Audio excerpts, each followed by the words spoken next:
Exit poll ഫലങ്ങളാണ് ഇപ്പോൾ ചർച്ചയ്ക്ക് വിധേയമാകുന്നത്. ഇതുവരെ വന്ന കേരളത്തെക്കുറിച്ചുള്ള എക്സിറ്റ് പോൾ ഫലങ്ങൾ സൂചിപ്പിക്കുന്നത് കേരളത്തിൽ ഭരണ തുടർച്ചയല്ല, ഭരണമാറ്റം. ഇന്ത്യ ടിവിയുടെ എക്സിറ്റ് പോൾ പറയുന്നത് LDF 78 സീറ്റ് നേടി അധികാരത്തിലേക്കെത്തും, UDF 58 സീറ്റുകൾ നേടും, BJPക്ക് 2 സീറ്റുകൾ കിട്ടും, മറ്റുള്ളവർക്ക് 2. സി വോട്ടർ എക്സിറ്റ് പോൾ ഫലം LDFന് 74 മുതൽ 82 വരെ, UDFന് 54 മുതൽ 62 വരെ, BJP സഖ്യം 0 മുതൽ 4 വരെ. ഇന്ത്യ ടുഡേ എക്സിറ്റ് പോൾ ഫലം പറയുന്നത് LDF 88 മുതൽ 101, UDF 38 മുതൽ 48, BJP സഖ്യം 0 മുതൽ 3, മറ്റുള്ളവർ 1 മുതൽ 4 വരെ. ഭരണമാറ്റം ഉണ്ടാകുകയാണെങ്കിൽ അതിനുള്ള കാരണം എന്താകും? ശ്രീ JR പത്മകുമാർ. അത് വളരെ വ്യക്തമല്ലേ. കഴിഞ്ഞ 5 വർഷത്തെ ഭരണം എടുത്തു നോക്കിയാൽ നമുക്ക് എന്താ ഉയർത്തി കാട്ടാൻ കഴിയുന്നത്? ഇത്രമാത്രം ജനദ്രോഹപരമായ പൊതുജീവിതത്തെ മലീമസമാക്കിയ, സ്വന്തം വീട്ടിൽ പോലും രാഷ്ട്രീയ നേതാക്കൾക്ക് വീട്ടിൽ പോലും ചെന്നിരുന്ന് രാഷ്ട്രീയം സംസാരിക്കാൻ പറ്റാത്ത ഒരു സാഹചര്യം ഉണ്ടാക്കിയത് അത് ആളുകൾ കാണുകയല്ലേ. പക്ഷേ നിർഭാഗ്യവശാൽ ഇത്രയും ഈ കേരളത്തിൻ്റെ ചരിത്രത്തിൽ ഇത്രയും മാത്രം അംഗസംഖ്യയുള്ള പ്രതിപക്ഷമുള്ള വേറെ കാലമില്ലായിരുന്നു. അവർക്ക് പോലും ഇത് കാര്യമായിട്ട് പ്രതികരിക്കാൻ കഴിഞ്ഞില്ല എന്നുള്ളൊരു ദുസ്ഥിതിയും ഈ കേരളത്തിലുണ്ട്. ഇത് രണ്ടും കൂടെ പറയുമ്പോൾ 50% അതുകൊണ്ടാണ് ഞങ്ങളുടെ എൻട്രി. അപ്പൊ നിങ്ങൾക്ക് എങ്ങനെ എൻട്രി നടത്തുക എന്നുള്ളതല്ലാതെ താല്പര്യമില്ല. എൻട്രി എന്നുള്ളതിനേക്കാൾ കവിഞ്ഞ് ഒരു താല്പര്യവും BJPക്ക് ഇതിനകത്തില്ല. സാറ് നിസ്സാരമായിട്ട് കാണണ്ട. ഇല്ല, ഞാൻ കാണുന്നില്ല. അങ്ങനെ നിങ്ങൾ അനുമതിയോടുകൂടി എന്തെങ്കിലും കാരണവശാൽ BJP ആ വിധത്തിൽ 2 സീറ്റിൽ ജയിക്കുന്നുവെങ്കിൽ അവിടെ 2ാം സ്ഥാനത്ത് LDF വരും, 3ാം സ്ഥാനത്ത് UDF പോകും. UDFന്റെ വോട്ട് കൃത്യമായ ആ വിധത്തിൽ കൈപ്പറ്റുന്നതല്ല. UDFന് കിട്ടേണ്ട വോട്ട് നിങ്ങൾ അവിടെ വേറൊന്നും വേണ്ട. ഇത് കഴിഞ്ഞിട്ട് നമുക്കിരിക്കാം, ഇതേ പാനലിൽ തന്നെ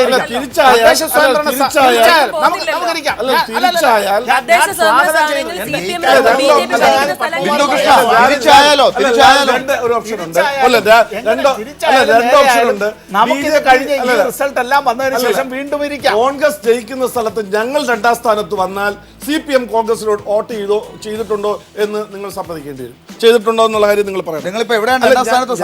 ഞാൻ അതല്ല പറഞ്ഞത്, ഇദ്ദേഹം ഒരു ഹൈപ്പോത്തറ്റിക്കൽ. ഞാൻ പറഞ്ഞത് ഇതാണ്, കോൺഗ്രസ് ജയിക്കുന്ന സ്ഥലത്ത് BJP 2ാം സ്ഥാനത്ത് ഒന്നും മാർക്സിസ്റ്റ് പാർട്ടി CPM 3ാം സ്ഥാനത്ത് പോയാൽ അവിടെ കോൺഗ്രസിന് CPM വോട്ട് ചെയ്യുന്നത് സമ്മതിക്കേണ്ടി വരും.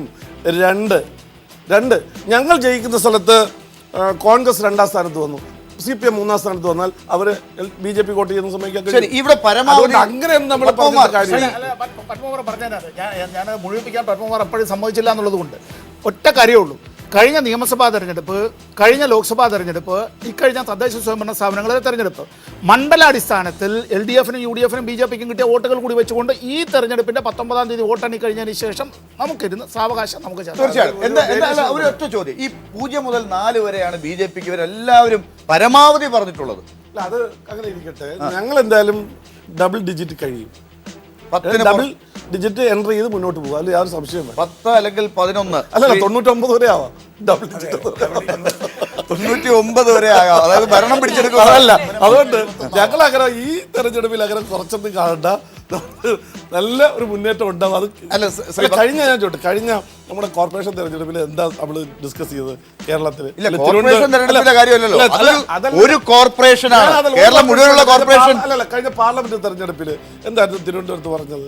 4 അസംബ്ലിയിൽ ഞങ്ങൾ 1ാം സ്ഥാനത്ത് നിന്നില്ലേ? 7 അസംബ്ലിയിൽ 4-ൽ ഞങ്ങൾ 1ാം സ്ഥാനത്ത് നിന്നില്ലേ? പിന്നെ ചില വോട്ടിങ്ങിന്റെ ചില മണ്ഡലത്തിൽ വോട്ട് കൂടിയത് കൊണ്ട് മാത്രമല്ലേ തദ്ദേശ സ്വയംഭരണ സ്ഥാപനത്തിൽ ഒന്നും വന്നില്ലല്ലോ. വാർഡ് വ്യത്യാസമുണ്ട്.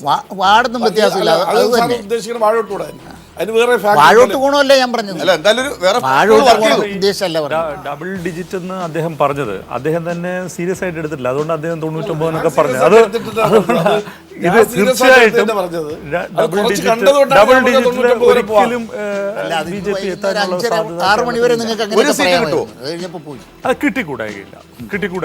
അത് നമ്മൾ ഈ ഒരു ഘട്ടത്തിൽ അവരുടെ ഒരു പ്രസൻസിനെ നമ്മൾ അണ്ടർ എസ്റ്റിമേറ്റ് ചെയ്യേണ്ട കാര്യമൊന്നുമില്ല.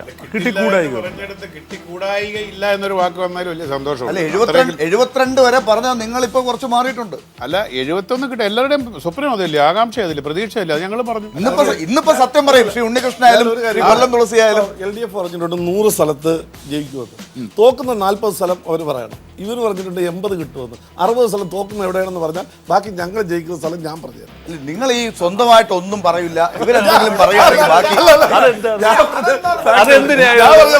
40 തോക്കുന്നത് LDF എവിടെയാണെന്ന് പറയണം, 60 തോക്കുന്നത് UDF എവിടെയാണെന്ന് ഞങ്ങൾ ജയിക്കുന്ന സ്ഥലം ഞങ്ങൾ വ്യക്തമായി പറഞ്ഞു തരാം. അത് BJP-യുടെ പൊതുവായിട്ടുള്ള ഒരു സംവാദ രീതിയാണ്. നിങ്ങളെല്ലാം പറ, അതിനുശേഷം നമ്മൾ പറയാം എന്ന് പറയുന്നത്. ആദ്യം അവർ പറയട്ടെ, അതല്ലേ നല്ലത്. മാത്രം അത് റിവീൽ ചെയ്യണം. അല്ല ഇതിനകത്ത് ശ്രീ ഉണ്ണികൃഷ്ണൻ പറഞ്ഞൊരു കാര്യം, ഈ BJP-യുടെ ഈ ഒരു പുതിയ തന്ത്രം എന്ന് പറയുന്നത് നിങ്ങൾ കുറച്ച് ഈ തെരഞ്ഞെടുപ്പ് കാലഘട്ടത്തിൽ എടുത്തൊരു തന്ത്രം തന്നെയാണ്. നോക്കിയിരിക്കുക, മിണ്ടാതെ അവർ രണ്ടുപേരും തമ്മിൽ അടികൂടട്ടെ, അല്ലെങ്കിൽ അവർ രണ്ടുപേരും കണ്ടില്ല ഇങ്ങനെയാണെന്ന് പറയുക, നിങ്ങളായിട്ടൊന്നും പറയാതിരിക്കുക. ഇത് ഡൽഹിയിൽ നിന്ന് പറഞ്ഞു തന്ന തന്ത്രമാണോ, നിങ്ങളായിട്ട് ആവിഷ്കരിച്ചതാണ്? അങ്ങനെയല്ല, കേരളത്തിൽ ഇവർ രണ്ടുപേരും കൂടെ അടിക്കുമ്പോൾ അങ്ങോട്ടും ഇങ്ങോട്ടും പറയും, ആരോപണം ഉന്നയിക്കുമ്പോൾ തന്നെ യഥാർത്ഥ ചിത്രം മനസ്സിലാവുമല്ലോ. അത് പറയുമ്പോൾ ഞങ്ങളുടെ ജോലി എളുപ്പമായില്ല. മൗലികമായിട്ട് അവർ പറഞ്ഞ ഒരു സംഗതി ബാക്ക് ഫയർ ചെയ്തു, സൊമാലിയ. ബാക്കി ഞാൻ ഇന്ന് 2 പേര് പേരാവൂർ ചെങ്കോം ആദിവാസി കോളനിയിൽ 2 കുട്ടികൾ മരിച്ചിട്ടുണ്ട്, മരുന്ന് ചികിത്സ കിട്ടാതെ. അമ്മ എന്ന് ആ കുട്ടി, 2 കുട്ടിയുടെ അമ്മ റീന ഗുരുതരമായി രോഗം ബാധിച്ച് ഇത് ഹോസ്പിറ്റലാണ്. ഇത് എന്തുകൊണ്ട് സംഭവിക്കുന്നത്? ഇത് പ്രധാനമന്ത്രിക്ക് തെറ്റിപ്പോയത് ഇത്രേ ഉള്ളൂ. VS പണ്ട് പറഞ്ഞതുപോലെ അട്ടപ്പാടിയെ കുറിച്ച് പറഞ്ഞിരുന്നെങ്കിൽ കുഴപ്പമില്ല. കേരളം മുഴുവൻ സൊമാലിയ എന്നാണ് പറഞ്ഞത്. ആദിവാസി മേഖലയിൽ ഈ പ്രശ്നമുണ്ട്. ആ വാക്ക് നോക്ക, ഭയാനകമാണ് സോമാലിയേക്കാൾ. ഞാൻ ചോദിക്കട്ടെ, ആ സമയത്ത് അന്നത്തെ പ്രധാനമന്ത്രി ഇടപെട്ട്, അന്നത്തെ പ്രധാനമന്ത്രി ഞാൻ ചോദിച്ചോട്ടെ ഞാൻ പറഞ്ഞോട്ടെ, അതേ സമയത്ത് പ്രധാനമന്ത്രി വന്ന സമയത്ത് ഞാൻ ചോദിക്കട്ടെ, അന്ന് പിണറായി വിജയൻ അവിടെ പോയിരുന്നു. പിണറായി വിജയൻ പോയിട്ട് അന്ന് പറഞ്ഞ ഒരു പ്രസ്താവനയുണ്ട്, 2.5 വയസ്സ് പ്രായമുള്ള ഒരു കുട്ടിയെ ഞാൻ കണ്ടപ്പോൾ 6 വയസ്സ് തോന്നും. എനിക്ക് തോന്നിയത് എത്യോപ്യയിലേക്ക് നിന്ന് വന്ന കുട്ടിയായിരിക്കുമെന്ന് തോന്നിയത് വീഡിയോ വളരെ വ്യക്തമായിട്ടുണ്ട്. എന്ന് പറഞ്ഞാലും കേരളം എത്യോപ്യയാണെന്ന് പറഞ്ഞില്ല. ഇതിലങ്ങനെ പറഞ്ഞു, ഭയാനകമാണ്, എത്യോപ്യക്കാളും ഭയാനകമാണെന്ന് പറഞ്ഞാൽ നിങ്ങൾക്ക് തെരഞ്ഞെടുപ്പിൽ 2 ദിവസമെങ്കിലും ഒന്നുമില്ല.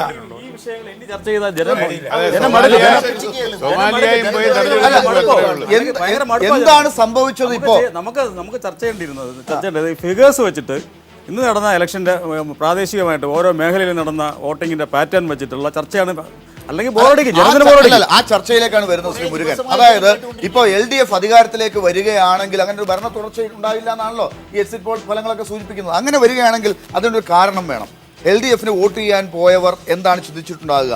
അവര് കോൺഗ്രസിന്റെ ഭരണം അവസാനിപ്പിക്കണമെന്ന് മാത്രമാണോ ചിന്തിച്ചത്, അതോ ഈ BDJS BJP കമ്പൈനോടുള്ള ഒരു നിഷേധവും കൂടി എടുത്തിട്ടുണ്ടോ? ഇതാണ് ഒരു അന്വേഷിക്കേണ്ട കാര്യം. അത് രണ്ടും ഉണ്ട് എന്നുള്ളതാണ് നമ്മൾ നിഷ്പക്ഷമായി പരിശോധിച്ചാൽ. അത് രണ്ടുമാണെങ്കിൽ 100-ന് പുറത്തേക്ക് പോകും. ഞാൻ പറഞ്ഞില്ലേ, അതൊക്കെ ഞാൻ 2006-ലെ തെരഞ്ഞെടുപ്പ് ഫലം ഉണ്ടാകും എന്ന് വിശ്വസിക്കുന്ന ഒരാളാണ് ആദ്യം മുതൽ. അത് അപ്പോൾ അതിനൊരു ചോദ്യം ഉണ്ടായി എന്ന് പറഞ്ഞാൽ 102 സീറ്റാണ് കിട്ടുക.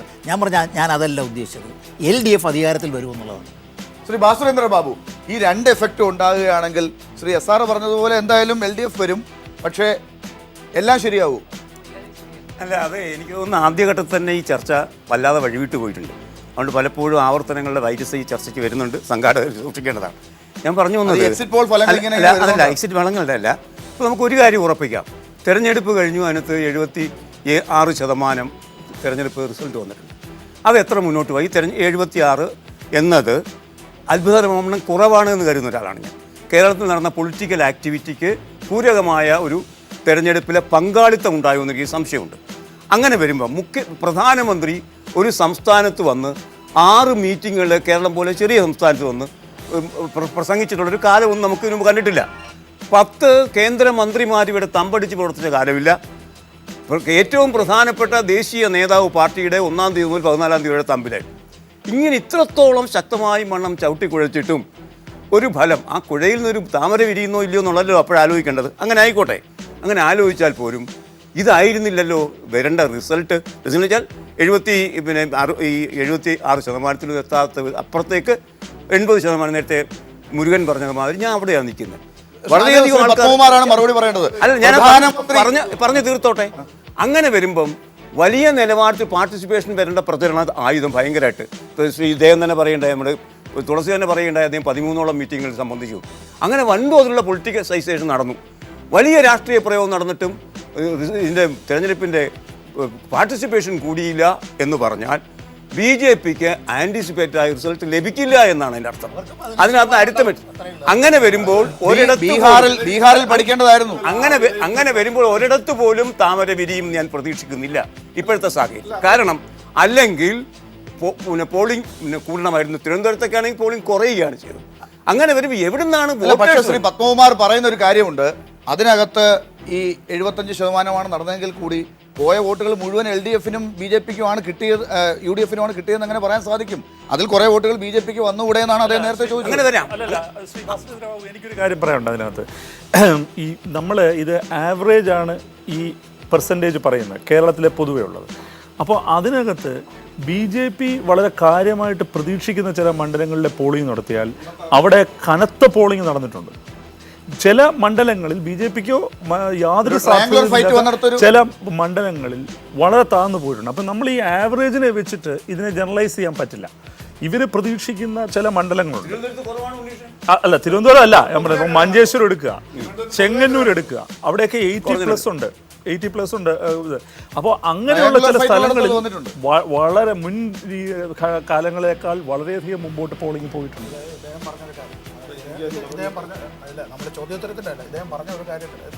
അതിലേക്ക് വരുന്നതിന് മുമ്പ് നമുക്ക് ഇന്ത്യ ടുഡേ പുതുച്ചേരി ഫലം വന്നിരിക്കുന്നു. DMK അധികാരത്തിലേക്ക് 15 മുതൽ 21 സീറ്റ് വരെ നേടി കേവല ഭൂരിപക്ഷത്തിലേക്ക് എത്തുന്നുണ്ട്. ഒരു സീറ്റ് ആണ്, 15 ആണെങ്കിൽ പോയി, 21 കിട്ടിയാൽ അവർക്ക് ഭരണം കിട്ടും. ANRC ഭരണത്തിൽ നിന്ന് മാറുന്നു. 8 മുതൽ 12 സീറ്റുകൾ മാത്രമാണ് അവർക്ക്. AADMK 1 മുതൽ 4 വരെ, മറ്റുള്ളവർക്ക് 2 സീറ്റ്. എന്തായാലും തമിഴ്നാട്ടിൽ DMKക്ക് പുതുച്ചേരിയിലും DMK ഒരു ഉയർത്തെഴുന്നേൽപ്പിലാണ് എന്നാണ് കാണിക്കുന്നത്. ഈ 2 സംസ്ഥാനങ്ങളിലും ഒരു ഭരണമാറ്റമാണ്. ബിന്ദു കൃഷ്ണ, അതിനിടയ്ക്ക് സമ്പത്ത്.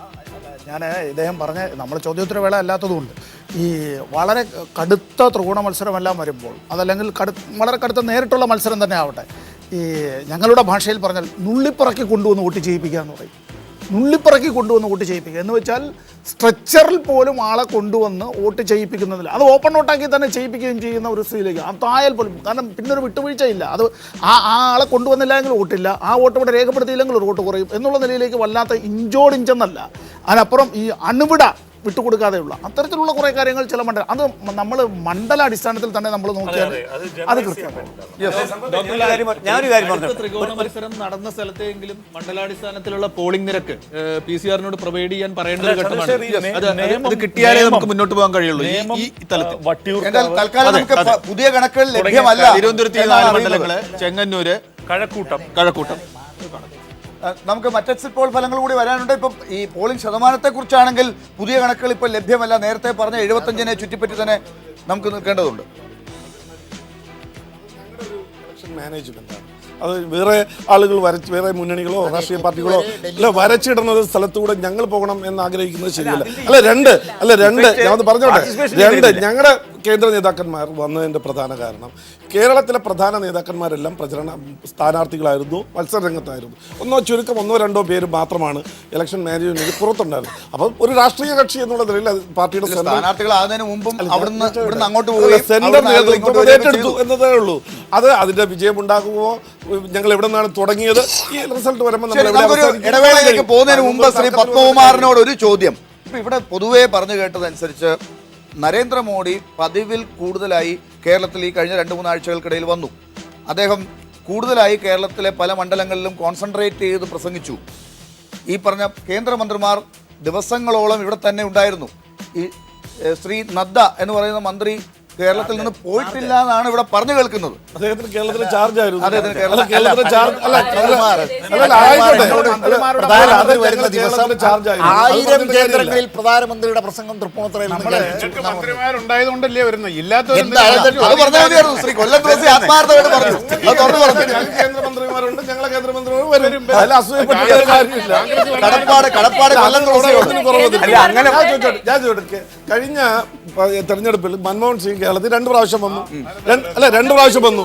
ഇപ്പൊ മോഡി 3 പ്രാവശ്യം വന്നു. ആ വന്ന സമയം ഞങ്ങൾ കൂടുതൽ പ്രയോജനപ്പെടുത്തി. അത് അവർ മൻമോഹൻ സിംഗ് ഒരു സ്ഥലത്തെ പ്രസംഗിച്ചുള്ളതുകൊണ്ട് മോഡിക്ക് 3 സ്ഥലത്ത് പ്രസംഗിച്ചു. ആനുപാതികമായി വോട്ടിംഗ് പെർസെന്റേജ് കൂടിയില്ല. അത് ഇപ്പൊ നമ്മൾ വിലയിരുത്താൻ പറ്റില്ല. ശ്രീ ഭാസ്കരേന്ദ്ര ബാബു പറയുന്നത്, ശ്രീ ജയർ പത്മകുമാർ, ഈ നരേന്ദ്രമോദി പോയിടത്തെല്ലാം ഇത് പറ്റിയിട്ടുണ്ടെന്നാണ്. ബീഹാറിൽ സംഭവിച്ചു. അപ്പൊ ആസാമോ നിങ്ങൾ അറ്റ വാക്കിൽ തന്നെ കുറച്ചു നേരത്തിന് മുമ്പ് ആസാമില് അല്ല അത് തെറ്റിയില്ലേ? ഇപ്പൊ നമ്മൾ ഈ എക്സിറ്റ് പോളുകളുടെ വെച്ചിട്ട് വിശകലനം ചെയ്യുകയാണെങ്കിൽ 1-2 കാര്യങ്ങൾ സംഭവിച്ചിട്ടുണ്ട്. ഒന്ന്, കേരളം പൊളിറ്റിക്കലി ചിന്തിച്ചു. നാച്ചുറലി BJP ഗെയിൻ ഉണ്ടാക്കിയിട്ടുണ്ടെങ്കിൽ ആ വോട്ട് UDF-ന്റെ വോട്ട് നഷ്ടപ്പെട്ടു എന്നാണ് മീനിങ്. അതാണ് റിസൾട്ട് കാണുന്നത്. പല സ്ഥലങ്ങളിലും UDF-ന്റെ വോട്ട് നഷ്ടപ്പെട്ടിട്ടുണ്ട്, അത് BJP-യിലേക്ക് പോയിട്ടുണ്ട്. അല്ല നമ്മുടെ റിസൾട്ട് അല്ല അത് നമ്മുടെ അഭിപ്രായമല്ല പറയുന്നത്, ഞാൻ കഴിഞ്ഞ തെരഞ്ഞെടുപ്പ് എടുത്ത് നോക്കിയാലും നിങ്ങൾ ഓരോ മണ്ഡലം വെച്ച് നോക്കിയാൽ പെർസെന്റ് ഈ 2 മുന്നണികൾ LDF-ഉം UDF-ഉം തമ്മിലുള്ള ഈ വോട്ടിങ്ങിന്റെ പെർസെന്റേജ് ആയാലും നമ്പർ ഈ കേരളത്തിൽ ഒരു ഭരണമാറ്റം ജനങ്ങൾ ആഗ്രഹിക്കുന്നുണ്ടെങ്കിൽ അവർ ബുദ്ധിമാന്മാരാണെന്ന് അങ്ങ് സംശയിക്കുന്നില്ലല്ലോ.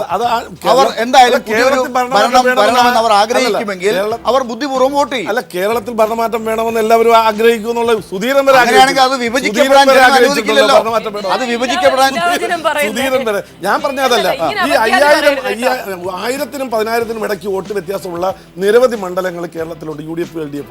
അവിടെ ഒരു ഗണ്യമായ വോട്ട് BJP പിടിച്ചു പോകുമ്പോൾ അത് എവിടെയാണ് എങ്ങനെ മാറ്റം ഉണ്ടാകുന്നത് പിന്നീട് നമുക്ക് അങ്ങനെയാണെങ്കിൽ ഉമ്മൻചാണ്ടി സർക്കാർ വീണ്ടും തിരിച്ചു വരും അങ്ങ് പറയുന്ന പോലെ ആണെങ്കിൽ. ഞാൻ അങ്ങനെയല്ലല്ലോ പറഞ്ഞത്.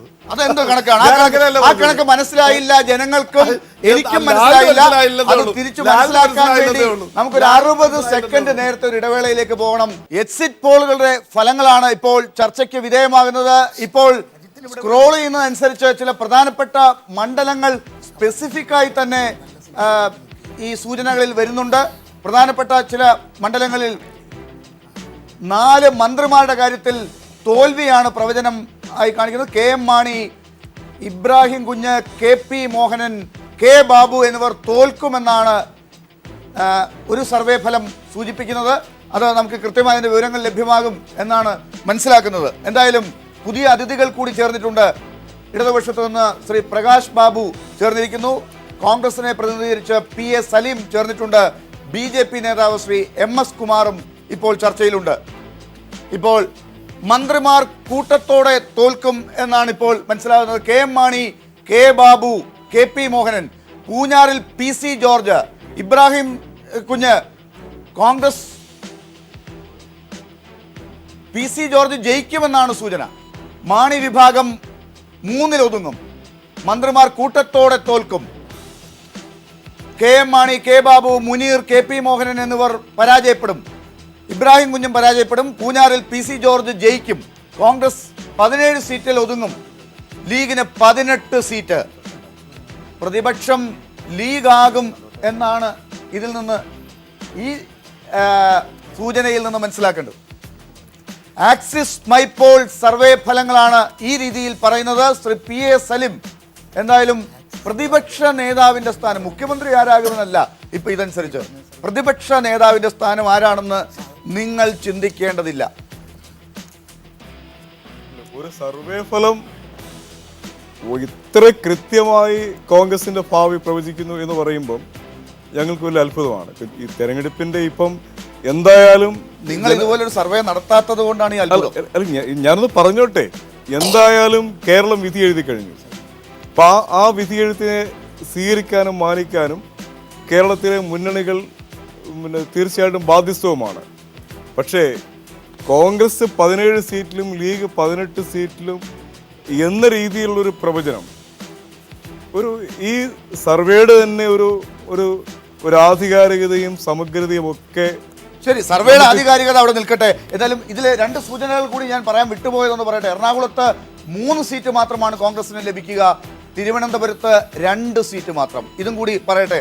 സർവേയുടെ ആധികാരികതയിലേക്ക് പോകുന്നതിന് മുമ്പ് എന്തായാലും ഒരു ഭരണമാറ്റം എല്ലാ സർവേകളും പറയുമ്പോഴെങ്കിലും നിങ്ങൾക്ക് ശ്രീ CN ബാലകൃഷ്ണന്റെ ആ മനസ്സെങ്കിലും കടമെടുത്തുകൂടെ ശ്രീ PA സലീം? CN ബാലകൃഷ്ണൻ അങ്ങനെയൊന്നും പറയേണ്ടതില്ല. ഈ ഞാൻ പറയും, കേരളം ഇഞ്ചോടിഞ്ച് പോരാട്ടമായിരുന്നു എന്ന കാര്യത്തിൽ ഞങ്ങൾക്ക് യാതൊരു തർക്കവുമില്ല. അത് ഇഞ്ചോടിഞ്ചായിരുന്നോ ശ്രീ പ്രകാശ് ബാബു കേരളത്തിന്റെ പോരാട്ടം? ഇഞ്ചോടിഞ്ച് പോരാട്ടമായിരുന്നു. അങ്ങനെയാണെങ്കിൽ 72-68 എന്ന പഴയ നിലയിലേക്ക് പോകുന്ന ആ ഒരു ഓട്ടമാണ് ഇവിടെ നടന്നത്. അല്ല, കേരളത്തിൽ ഈ തെരഞ്ഞെടുപ്പിൽ വളരെ ശക്തമായ ഒരു ഭരണവിരുദ്ധ വികാരം ഉണ്ടായിരുന്നു എന്നുള്ളത് ഒരു വസ്തുത മാത്രമാണ്. അതിൽ ഇടതുപക്ഷ ജനാധിപത്യ മുന്നണിയുടെ മിക്ക നേതാക്കളും പറഞ്ഞിരുന്നത് പോലെ 3 അക്കത്തിൽ എത്തുന്നതായിരിക്കും ഇതിൻ്റെ വിധി എന്ന്, അതും ഒരു യാഥാർത്ഥ്യത്തിലേക്ക് അടുക്കുകയാണ്. 3 അക്കത്തിൽ ഇടതുപക്ഷ ജനാധിപത്യ മുന്നണിയുടെ നമ്പർ എത്താൻ പോവുക എന്ന് പറഞ്ഞാൽ മുൻകാലങ്ങളിൽ ഉണ്ടായിരുന്നത് പോലെ ഒരു തുച്ഛമായ വ്യത്യാസത്തിലല്ല വരാൻ പോകുന്നത്. വളരെ മൃഗീയമായ ഭൂരിപക്ഷം ഇടതുപക്ഷ മുന്നണിക്ക് ഈ തെരഞ്ഞെടുപ്പിൽ കിട്ടുമെന്നുള്ള കാര്യത്തിൽ സംശയമേ വേണ്ട. ശരി, ശ്രീ MS കുമാർ, ഇപ്പോൾ അങ്ങ് പുതുതായി ഈ ചർച്ചയിലേക്ക് ജോയിൻ ചെയ്തതുകൊണ്ട് നേരത്തെ നടന്ന ചർച്ചയുടെ ഒരു ആവർത്തനം വരാതിരിക്കാൻ കൂടി ഞാനൊരു പുതിയ മേഖലയിലേക്ക് ആ ചർച്ച കൊണ്ടുപോകാൻ ശ്രമിക്കുകയാണ്. ഈ മന്ത്രിമാർ പലരും പരാജയപ്പെടും എന്ന് പറയുന്നു. കോൺഗ്രസ് ഇങ്ങനെ മുസ്ലിം ലീഗിനേക്കാൾ താഴേക്ക് വരും എന്ന് പറയുന്നു. വിശ്വസിക്കാനാകുന്നുണ്ടോ? തീർച്ചയായിട്ടും ലാലിനെ പോലെ തന്നെ ഞാനും ഇതൊക്കെ ആഗ്രഹിക്കുന്നതാണ്. ഇതൊരു ആഗ്രഹം മാത്രമാണ്, ഇങ്ങനെ കോൺഗ്രസ് നോക്കണമെന്നല്ല, ഈ 5 വർഷക്കാലത്തെ ഈ ഭരണത്തിന്റെ അത്രമാത്രം. ഞാൻ പറയട്ടെ, പറയാമോ? പക്ഷെ ഇത് ഭരണത്തിലൊക്കെ BJP എത്തുമെന്ന് പറയാനുള്ള മൗഢ്യമൊന്നും ഞാൻ കാണിക്കുന്നില്ല. പക്ഷേ ഇത് മുഴുവൻ LDF മാത്രം അങ്ങ് കൊണ്ടുപോകും ഈ ഭരണവിരുദ്ധ വികാരം എന്നൊന്നും പ്രതീക്ഷിക്കുന്നില്ല. ഈ സർവേ കാണാത്ത ഒരുപാട് കാര്യങ്ങളുണ്ട്. ഒന്ന്, പാരമ്പര്യമായി ഇത്രയും നാൾ നമ്മൾ അളന്നു പോകുന്ന ഒരു അളവുകോൽ വെച്ചുകൊണ്ട് ഈ തെരഞ്ഞെടുപ്പിനെ വിലയിരുത്തരുത്. അടിസ്ഥാനമായി LDFനൊക്കെ വോട്ട് ചെയ്തുകൊണ്ടിരുന്ന വലിയ വിഭാഗം ജനങ്ങൾ ഇപ്പം NDAയിലേക്കും വന്നിട്ടുണ്ട്. ശരി, ഈ മന്ത്രിമാരുടെ മണ്ഡലങ്ങളിൽ ഇപ്പൊ K ബാബുവിന്റെ മണ്ഡലത്തിൽ BJP ആണോ ജയിക്കുക? അങ്ങനെയൊക്കെ ഇപ്പൊ ചോദിച്ചാൽ ഉത്തരം പറയാം. K മാണിയുടെ മണ്ഡലത്തിൽ ശ്രീ ഹരിയാണോ ജയിക്കുക എന്നൊന്നും ഒരു കാര്യം ഞാൻ പറയാനില്ല. അല്ലെ, അങ്ങനെ ഓരോ മണ്ഡലം എടുത്ത് ചോദിച്ചാൽ ആര് ചോദിക്കാൻ പിന്നെ മറ്റന്നാൾ എണ്ണ കാത്തിരിക്കണ്ടല്ലോ. അതല്ല ഞാൻ പറയുന്നത്. നിങ്ങൾക്ക് അങ്ങനെ ഒരു പ്രതീക്ഷ? ഞങ്ങൾക്ക് പ്രതീക്ഷയുണ്ട് പല. പിന്നെന്താ, ഞങ്ങൾക്ക് നിരവധി സീറ്റുകളിൽ പ്രതീക്ഷയുണ്ട്. അത് K ബാബുവിന്റെ അവിടെ ജയിക്കുമോ മാണിയുടെ അവിടെ ജയിക്കുമോ എന്നൊക്കെ എടുത്തെടുത്ത് ചോദിച്ചാൽ ഞാൻ പറയാം. എന്റെ ഒരു ചോദ്യം, ഇതെല്ലാം ഇപ്പൊ ഈ സത്യസന്ധമായി ഈ രീതിയിൽ നമ്മളിപ്പോൾ അനലൈസ് ചെയ്തുകൊണ്ടിരിക്കുകയാണ്. അതുകൊണ്ട് ചോദിക്കുകയാണ്. പലരും തുറന്നു പറഞ്ഞു, ചില ഭാഗത്തൊക്കെ തുറന്നു പറച്ചിലുകൾ വന്നു കഴിഞ്ഞു. നിങ്ങൾ നേരത്തെ ജയിക്കുമെന്ന് കരുതിയ 30 സീറ്റിൽ 29 നിങ്ങൾ ജയിക്കുമെന്ന് ഇപ്പോഴും കരുതിക്കോളൂ. എവിടെയെങ്കിലും ഒരിടത്ത് ഒരു സംശയം ഇപ്പോഴെങ്കിലും തോന്നുന്നു തെരഞ്ഞെടുപ്പ് കഴിയും? അത് അതുപോലെ തന്നെ നിൽക്കുക. എന്തിന് ഇങ്ങനെ തോന്നേണ്ട കാര്യം എന്താ? ടാക്സ് ഒന്നും കൊടുക്കണ്ടല്ലോ. യെസ്, ആ ഒരൊറ്റ കാര്യം കൊണ്ട്. ശ്രീ അജിത് കുമാർ, നിയമം കൈവിട്ടതാണ് കഴിഞ്ഞ ദിവസത്തെ ചർച്ചയിൽ താങ്കൾ. ഇപ്പോൾ തിരിച്ചു പിടിച്ചോ? ശ്രീ MS കുമാർ അതിനുള്ള ശ്രമത്തിലാണ്. പക്ഷേ അത് എത്രത്തോളം വിജയിക്കുമെന്ന് കണ്ടറിയണം. അതിനുള്ള സാധ്യത കാണുന്നില്ല. ശിവൻകുട്ടി തന്നെ ജയിക്കും. എന്ത് ശ്രമത്തിലാണ്? അല്ല സാധ്യത ഇല്ല എന്ന് പറഞ്ഞാൽ അല്ല, അത് വളരെ രാജഗോപാൽ ജയിക്കുന്നത് നിങ്ങൾക്ക് എന്താ സംശയം? അല്ല, അന്ന് എന്നോടൊപ്പം ഇരുന്ന അങ്ങയുടെ പാർട്ടിയിലെ ഒരു മുതിർന്ന മാധ്യമപ്രവർത്തകരോട് ഞാൻ പറഞ്ഞു, ദയവേത് ഇനി ഏറ്റവും കിട്ടുന്ന അവസരത്തിൽ നമ്മുടെ രാജേട്ടനെ ഒരു ഗവർണറാക്കി വിടണമെന്ന് ഞാൻ പറഞ്ഞിട്ട്. അതാണ് അതിൻ്റെ റിസൾട്ട്. MLA ആകണ്ട, ഗവർണർ ആയിക്കോട്ടെ. അല്ല, MLA ആയിരിക്കുമ്പോൾ ഗവർണറാക്കി വിടാൻ സാങ്കേതികമായ പ്രശ്നമുണ്ടല്ല. അല്ല, MLA അത് ശരി. അല്ല, വേണമെങ്കിൽ ചെയ്യാം. അദ്ദേഹത്തിന് ഒരു MLA സ്ഥാനത്ത് ഒതുക്കരുത്. അദ്ദേഹം ഇത്രയും സീനിയർ ആയ ഒരാളാണ്. ഇത്രയും ഒരു അക്കൗണ്ട് തുറന്നാൽ അതിലൊരു ബഹുമതിയായിട്ടെങ്കിലും അദ്ദേഹത്തെ ഗവർണറാക്കി വീണ്ടും ഉപതെരഞ്ഞെടുപ്പിലേക്ക് പോകണം.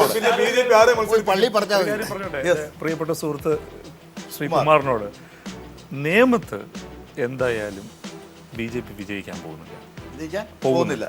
അത് ഒരു പ്രഡിക്ഷന്റെ സ്വഭാവത്തിൽ അങ്ങ് എടുത്താൽ മതി. നമുക്ക് 19-ാം തീയതി എണ്ണുമ്പോൾ കാണാം എന്നുള്ളത്. അല്ല, എല്ലാ LDFന്റെ UDFന്റെ ആൾക്കാർ ഒറ്റക്കെട്ടായി ഞങ്ങൾ ജയിക്കില്ല എന്ന് പറഞ്ഞാൽ അവരെ പരസ്പരം വോട്ട് ചെയ്തിട്ടുണ്ട്. അല്ല, അങ്ങ് വേറെ മണ്ഡലം ഉണ്ടോ?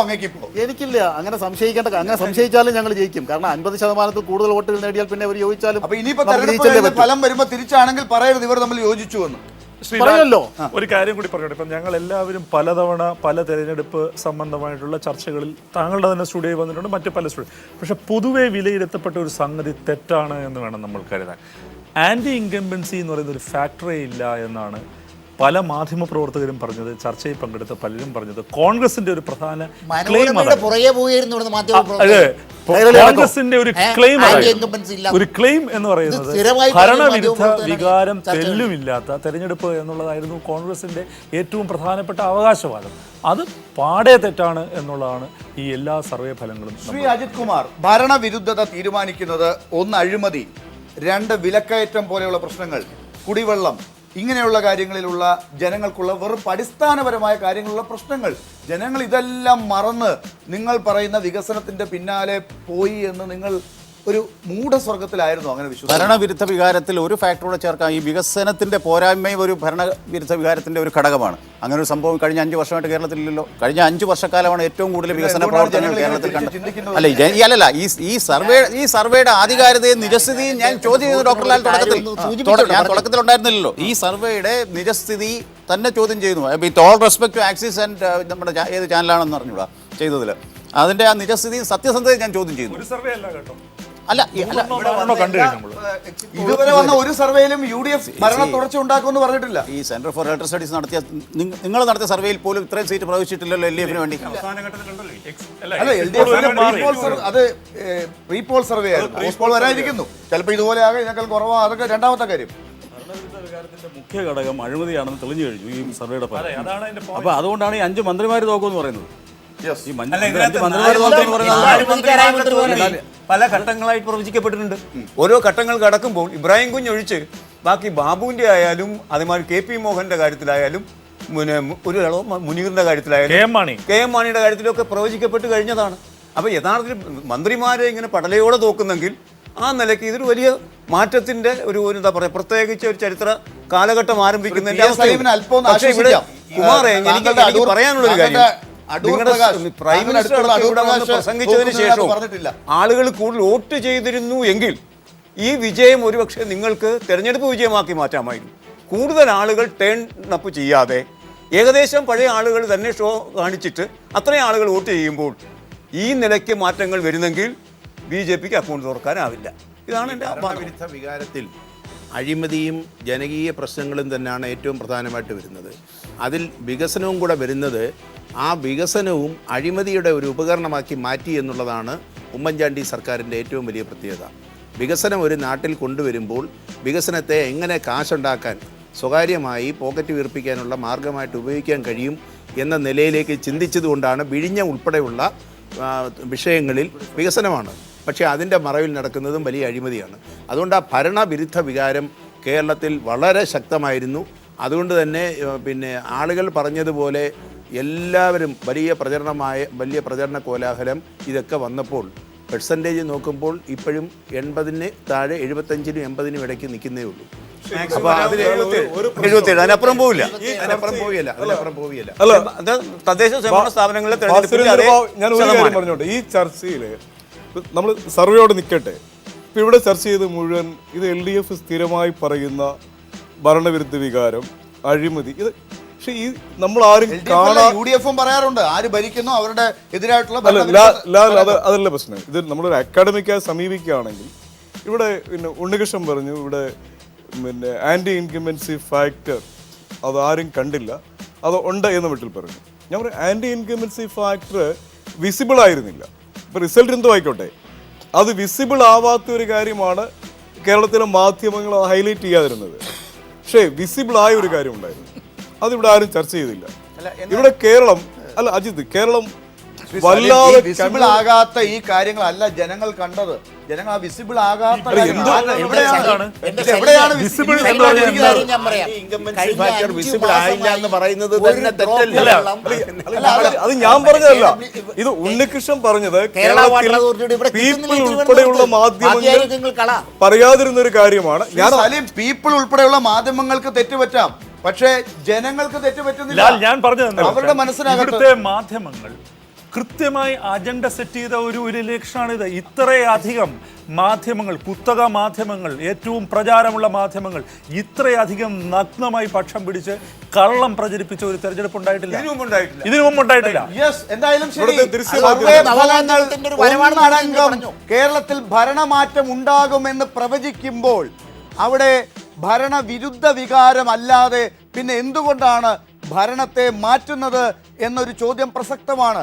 അതുകൊണ്ട് വിസിബിളായോ ഇൻവിസിബിളായോ ഭരണത്തിനെതിരായ ഒരു വികാരം ഉണ്ടായിരുന്നു. അതിനെപ്പോലും കവച്ചു വെക്കുന്ന മൂന്നാം മുന്നണിയുടെ പ്രചരണം എങ്ങനെയാണ് പിന്നെ ജനങ്ങൾ എടുത്തിട്ടുള്ളത് എന്നതും അപ്പോൾ ചോദ്യമായി ഉയരുന്നു. ആ ചർച്ചയിലേക്കാണ് പോകേണ്ടത്.